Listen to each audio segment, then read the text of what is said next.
But within the body of the caterpillar, there are a few cells here and there that scientists refer to, believe it or not, scientists call these cells the imaginal cells, because they feel they're imagining something. They're imagining a transformation. And when the immune cells of the caterpillar look at these imaginal cells, they say, these cells don't belong here, they're behaving differently. In fact, if you look at the metabolism of the imaginal cells, it's low.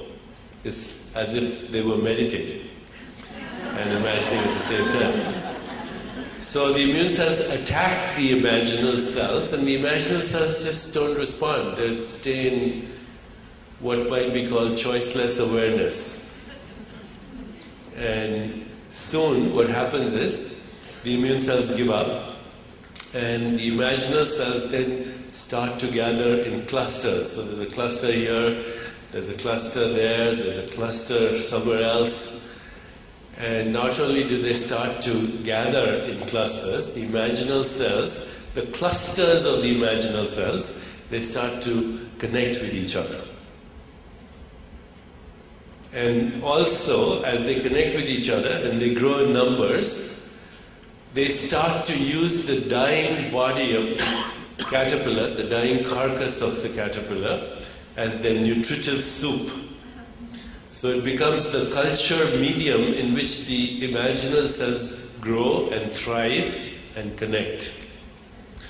And then one day, the connectivity of the clusters of the imaginal cells, it reaches what scientists refer to as a critical threshold, a critical mass.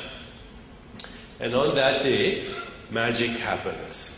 There's a gene, there's an information code that's lying somewhere there in the body of the caterpillar, and it's been asleep all this while.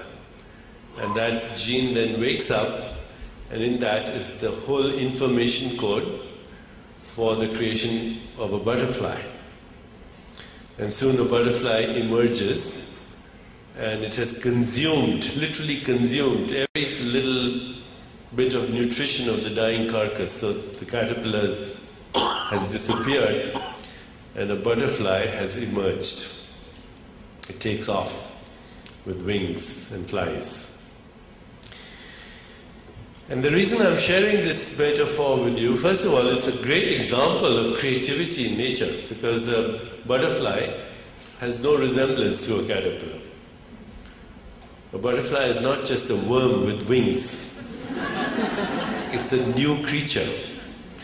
It has wings, of course, but it has a new body, it has a new musculoskeletal system, it has a new heart, it has new eyes, it has new antenna, it has a new metabolism, because it has to fly, it has to have a very fast metabolism as opposed to a worm's metabolism, which is very slow. So many things happen synchronistically. And they all have to be correlated, which is the attribute of creativity. It's not the kind of creativity that you find in a computer. You can never program synchronistic leaps of creativity in computers because they're based on algorithms. This is totally nature's creativity. And so we have a new creature. The biologist who first explained this to me, she said, it's like you took your bicycle to the repair shop and then you went to pick it up and there was a Gulfstream jet. And the man at the shop said, this is what you left last week. It's a quantum leap of creativity. And the second, there are many reasons I'm sharing this story with you, because first of all, it's a fact of biology. The second thing, which is very interesting about this genetic code that also codes for the wings of a butterfly and all flying insects, that same gene codes for the beating of the human heart. Now that's a very interesting fact, that the gene that codes, that has the information code for the wings of a butterfly, is the same information code that makes your heart beat. Isn't that strange that nature discovered something 300 million years ago? And then she said to herself, I'm going to store it, and one day I'll put it in the human heart. Because that's where longing is, that's where love is, that's where compassion is, that's where the desire to transform is. And so right this moment in your heart, there is the same information that nature used to make birds and insects fly. So maybe we are ready for that leap of evolution to fly. And then the final reason for sharing this metaphor, the story with you, is that right here in this room we are a cluster of imaginal selves. We are saying that we're not happy with the world the way it is, with all the wars that are going on, all the bloodshed that's going on, the destruction of nature that's going on, the extreme economic disparities in the world, where 50% of the world lives on less than $2 a day, and 20% of that lives on less than $1 a day. Extreme abject poverty. And at the same time, so much injustice in the world. And none of the old solutions have really worked. So maybe nature is asking us to actually look at what nature does when it transforms. Nature imagines. Nature allows the imaginal cells to gather in clusters. Nature connects them. And nature transforms, takes a creative leap. And many people who understand consciousness believe that's the way consciousness also works. We are a cluster of imaginal cells right here in this room.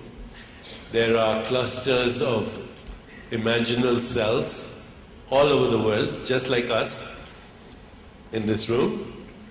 And maybe it's now time to connect with each other and reach that critical mass that will offer creative solutions to the world's problems. So we change our conversation.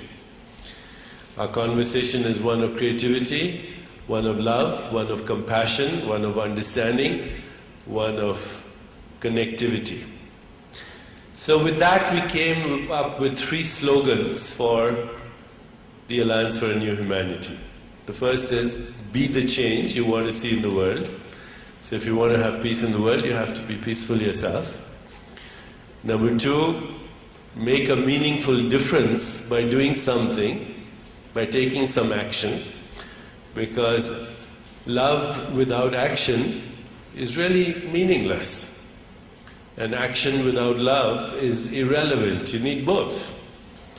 So be the change, make a difference. And then the third thing is share your passion with other people, so we can create that critical mass. I'd like to show you very quickly 2 websites. The first is of the Alliance for the New Humanity. The web address is anhglobal.org, and you see here personal transformation. So we will offer tools for personal transformation as they're being offered today, what's happening here today. But this will happen more and more in global communities. And then second is service, to make some kind of a difference in the world. And the third is connectivity. And if you come there, which says sign up to receive our newsletter, if you just go there, then not only will you receive news of how global communities across the world are engaged in personal and social transformation, and then connecting with each other. And you can be part of that. And it would be such a privilege to have you be part of this global community, because this is one of the strongest communities are actually today in Canada itself. So if you sign up for the newsletter, which says sign up for the newsletter, then you can get the newsletter, but you can also contribute to the newsletter and share what you're doing with the rest of the world.